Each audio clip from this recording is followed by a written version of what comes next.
ریان سے جانا۔ رسول اکرم صلی اللہ علیہ وسلم نے حدیث شریف میں وضاحت فرمائی ہے کہ روزہ داروں کے لیے ایک مخصوص دروازہ ہوگا جس کا نام ریان ہوگا۔ اس دروازے سے صرف روزہ داروں کا داخلہ ہوگا، ایسے دروازے سے جس سے صرف روزہ دار داخل ہوں گے۔ جو داخل ہونا چاہے تو وہ رمضان کے مہینے کے روزے ایمانی کیفیت اور اجر و ثواب کی توقع کے ساتھ رکھے۔ رسول اللہ صلی اللہ علیہ وسلم نے ہمیں اس کی بڑی اہمیت کے ساتھ تاکید فرمائی ہے۔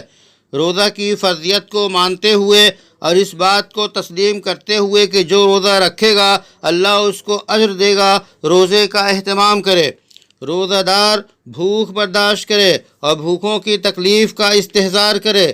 روزے کے باعث درد سر ہو یا بھوک کی شدت بڑھے تو آسمان کے نیچے کھلی زمین یا سرد ترین برفیلے علاقے میں ہزاروں پناہ گزین مسلمانوں کے دہلانے والے منظر کا تصور کیجئے جن پر دشمنان اسلام نے جنگ مسلط کی ہے۔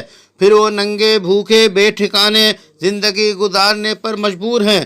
پھر روزہ دار اللہ کی بے شمار نعمتوں کا شکر ادا کرتا ہے، اور اگر کوئی درپے آزار ہو یا دشنام تراز ہو تو وہ کہہ اٹھتا ہے میرا روزہ ہے، چونکہ اس کے ذہن و دماغ میں اللہ کا وعدہ رچا بسا ہے اور اذیت و مشقت برداشت کرنے پر اجر کی توقع پیش نظر ہے۔ اسی کے ساتھ اجر کی محرومی اور جہنم سے عدم رستگاری سے لرزاں و ترساں ہے۔ دروازے ریان سے داخلے کے امیدوار کے لیے ضروری ہے کہ اللہ کو ناراض کرنے والے جملوں سے زبان کو روکے۔ یہ زبان کا روزہ ہے، اور اللہ کو ناراض کرنے والے بیہودہ کلام، فحش گوئی، غیبت، چغل خوری، فحش نغمے سے کانوں کو بچائے۔ یہ کانوں کا روزہ ہے۔ اور حرام چیزوں، ننگی تصاویر پر دیکھنے سے آنکھوں کی حفاظت کرے۔ یہ آنکھوں کا روزہ ہے۔